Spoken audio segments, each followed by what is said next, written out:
And one of the big things that's going on right now is that there's this typhoon, this giant global climate change, global warming fueled typhoon that hit Japan last night, today, and actually hit one of the southern islands in Okinawa, I believe, yesterday.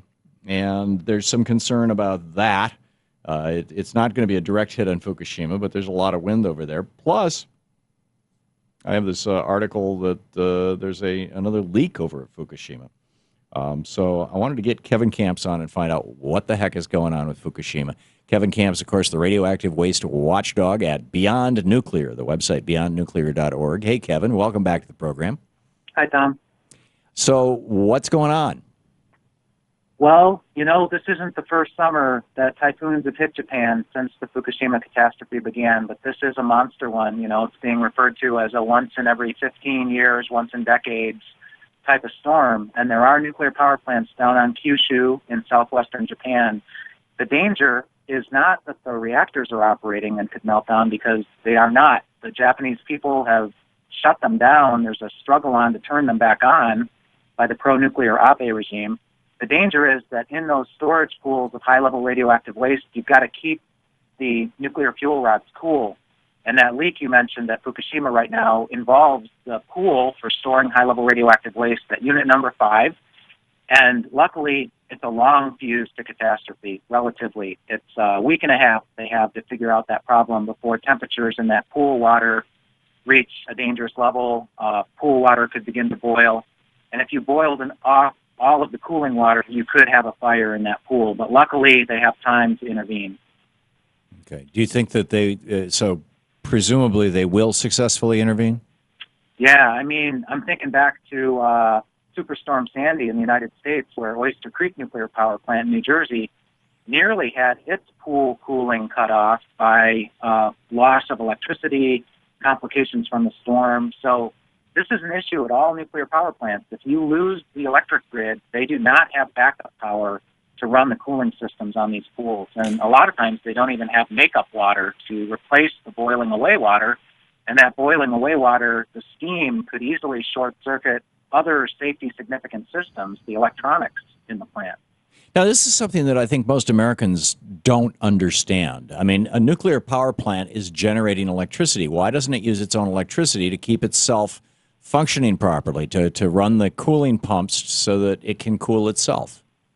These are very complicated machines, and Bob Alvarez at Institute for Policy Studies has pointed out that the mother load of radioactivity at nuclear power plants, especially here in the United States, much worse than in Japan, is the high-level radioactive waste storage pools. And incredibly, the Nuclear Regulatory Commission, the nuclear industry, has given short shrift to the safety risks of pools.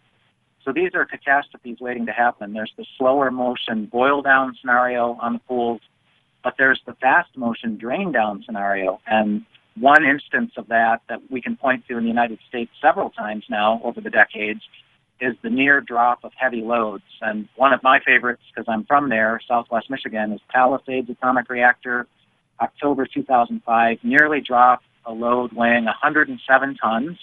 It dangled over the pool for 2 days. They nearly overrode the emergency brake on the crane, which would have been catastrophic. You could drain these pools pretty much instantly. The waste would be on fire in a matter of hours, and the radioactivity releases would dwarf what we've seen at Fukushima Daiichi. There's no radiological containment around the pools. Wow.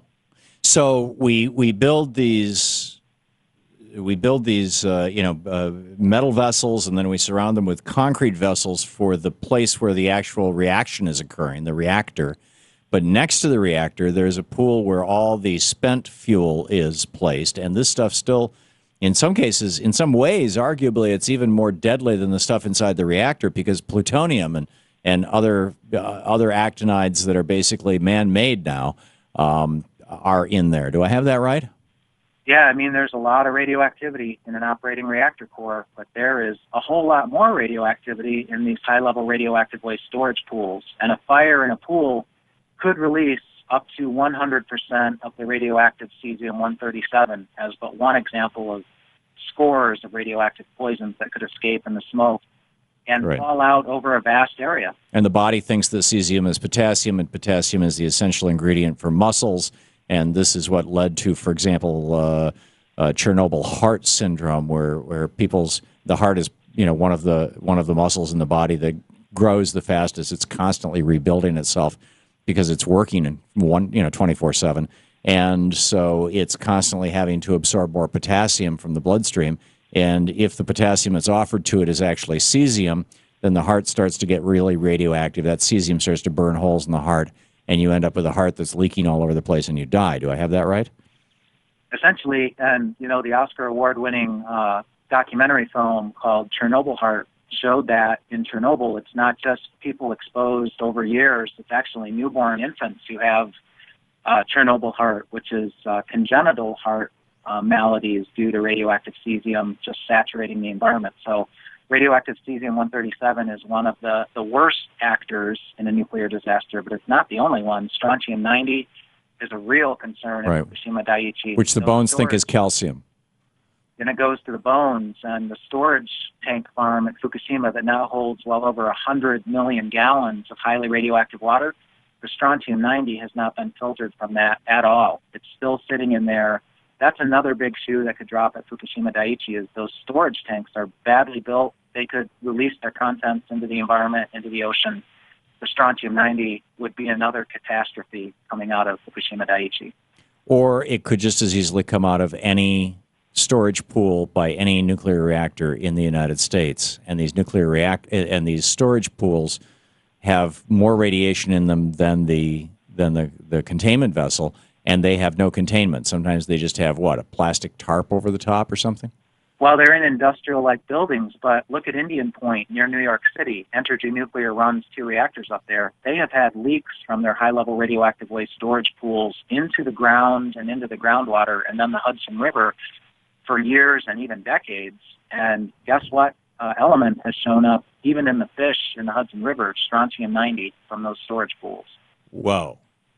Upstream of New York City. Kevin, we're just about out of time, but what's the latest on monitoring Fukushima radiation hitting the U.S. West Coast and hitting our fish supply? To the best of my knowledge, it's still largely a voluntary effort undertaken by a researcher here, a researcher there, asking for crowdsourcing assistance from the general public. Right. Has anybody published any results? Well, Ken Bouselier at Woods Hole is doing ongoing work about the contamination levels in the open ocean. And then there's a Long Beach State University researcher who is looking at the fauna and the flora in the ocean. Right. So there are some results. They're few and far between. We don't know if you buy West Coast fish yet, if you're getting strontium and cesium, do we? No, the federal government and even the state governments, the testing is few and far between. It's woefully inadequate.